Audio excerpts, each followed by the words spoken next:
Good evening, good afternoon, good morning, good day. It's Michael Williams here at White Label Consulting. Just a quick tutorial. I know there are some people who are still struggling with the black screen when they put a new source in, and this new source is display capture.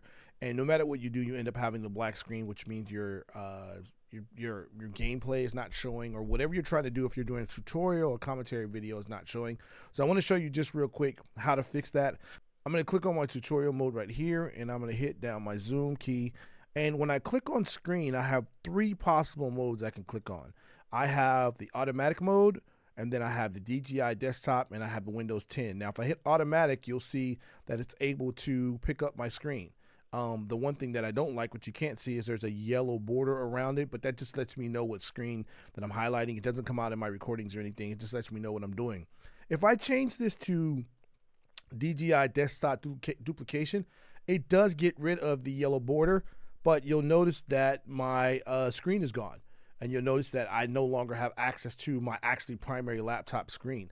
So that could be a graphics card issue, that could be a setting within Windows 10, to be a myriad of things. But the easiest way to do that is if you're inputting your display capture and you're finding out that you're having a black screen come up on your computer, the easiest way is to click on your settings and change this back to whichever mode will get your screen to come on. For me, it happens to be Windows 10. And when I do that, you'll see that my screen comes back. So I'll just mouse out so you can actually zoom out so you can see.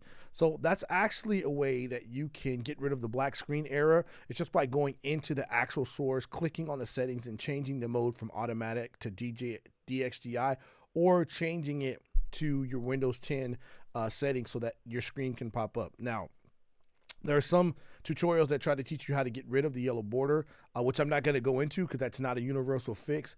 But at the end of the day, if you just want to get your live stream going and want everything to come up to where you can actually start doing your commentaries or whatever type of broadcast you're trying to do, I would definitely start with getting the picture on your live stream and start with that and then go from there. So this is Michael Williams, just a short little tutorial on how to get rid of that black screen.